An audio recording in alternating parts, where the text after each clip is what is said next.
안녕하세요. 오늘은 정말 흥미로운 자료를 하나 가지고 왔습니다. 네, 어떤 내용인가요? 이게 동양의 삼강오륜 있잖아요. 그거랑 서양 기독교의 삼위일체, 이 둘이 구조적으로 되게 비슷하고 심지어는 뭐 락강이나 들레즈 같은 현대 철학 이론하고도 연결될 수 있다 뭐 이런 주장이에요. 아, 그거 흥미롭네요. 삼강오륜하고 삼위일체라. 그렇죠. 고대 사상이랑 현대 철학이 만난다니. 도대체 어떤 연결고리가 있을지 오늘 당신과 함께 좀 깊이 파고 들어가 보려고 합니다. 네, 좋습니다.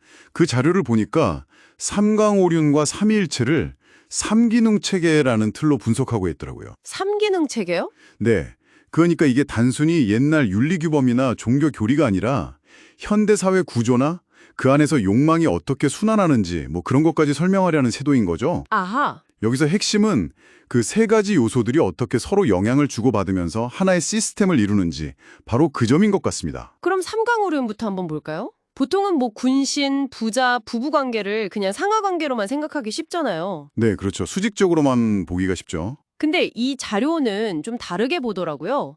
부자 관계는 뭐랄까 권력이나 질서 같은 수직적인 축, 네. 그리고 부부 관계는 생산이나 관계성 같은 수평적 축, 그리고 군신 관계는 이 둘을 다 아우르면서 사회 전체를 나타내는 입체적 축, 이렇게 본다는 거죠. 맞습니다. 바로 그 수직, 수평, 입체 구조. 그걸 이 자료에선 삼기능 체계라고 부르는 거고요. 그렇군요. 수직, 수평, 입체. 사회라는 건물이 있다면 기둥 같은 수직적인 질서, 바닥 같은 수평적인 관계나 생산, 그리고 그 건물이 존재하는 공간 자체, 즉 입체적인 전체 시스템, 뭐 이렇게 생각해 볼 수도 있겠어요. 이해가 좀 되네요. 여기서 또 흥미로운 점은 현대 사회에서는 왕, 그러니까 군신 관계에서 군이 사라졌잖아요. 네, 그쵸. 임금은 없죠. 그 자리를 화폐가 대신하면서 이 시스템을 유지할 수 있다. 이렇게 해석하는 부분이에요. 아, 화폐가요. 권력 구조가 바뀌어도 시스템은 유지된다? 네, 뭐 그런 관점인 거죠. 아, 이게 단순히 옛날 윤리 강령이 아니라 현대 사회가 어떻게 돌아가는지 설명하는 틀로 본다는 말씀이시군요. 그렇죠. 근데 이 구조가 서양 사상, 특히 락항 정신 분석이랑 연결된다는 게 저는 이게 진짜 놀랐거든요. 어떻게 연결이 되는 거죠? 네, 바로 그 삼기능 체계가 락항 이론틀이랑 구조적으로 비슷하다는 거예요. 구조적으로요. 네, 자료에서는 그 나카자와 시니치라는 사람의 분석을 인용하는데요. 삼위일체의 성분은 뭐 언어나 법 같은 사회 질서, 즉 락항의 상징계, 이건 수직적이죠. 네, 상징계. 그리고 성모는 이미지나 자아인식 같은 상상계, 이건 수평적이고요. 마지막으로 성령은 언어로는 딱 잡히지 않는 근원적인 현실, 실제계, 이게 입체적인 측면과 연결될 수 있다는 거죠. 성부 상징계, 성모 상상계, 성령 실제계. 이렇게요. 네. 그리고 중요한 건 이 세 영역, 그러니까 상징계, 상상계, 실제계의 관계 속에서 시스템이 다 포착하지 못하는 잉여 욕망이라는 게 생겨나고 순환한다.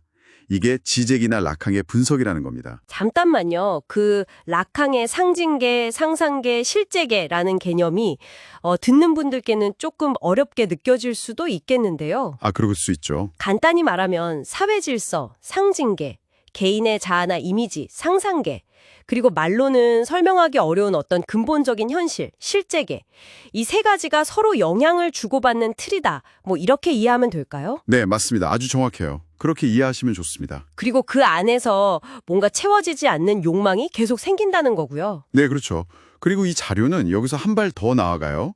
락항 이론이 들레즈 가타리의 앙티 오이디푸스 이론과도 구조적으로 연결될 수 있다는 지적의 언급을 소개하거든요. 아, 들레즈 가타리까지요? 네, 들레즈 가타리는 사회가 우리 욕망을 너무 억압한다. 오이디푸스 컴플렉스처럼 말이죠.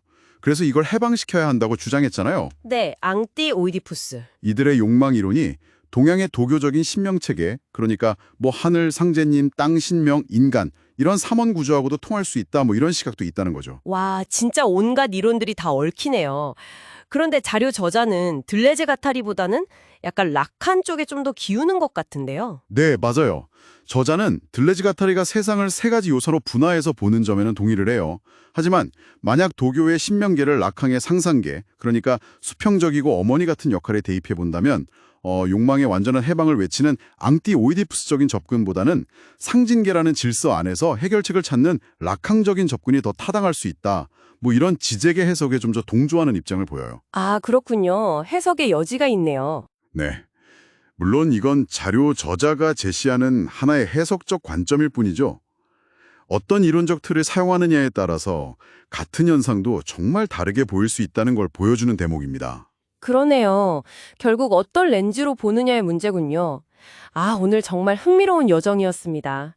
동양의 삼강오륜, 서양의 삼위일체 같은 고전적인 개념들이 락항, 들레즈 같은 현대 사상가들의 분석 틀, 그러니까 수직, 수평, 입체, 혹은 상징계, 상상계, 실제계라는 구조를 통해서 완전히 새롭게 보일 수 있다는 걸 확인했네요. 네, 이 모든 게 결국 인간관계나 사회구조, 더 나아가서는 우리 생각의 근본적인 틀을 이해하려는 깊은 고민의 결과 아닐까 싶습니다.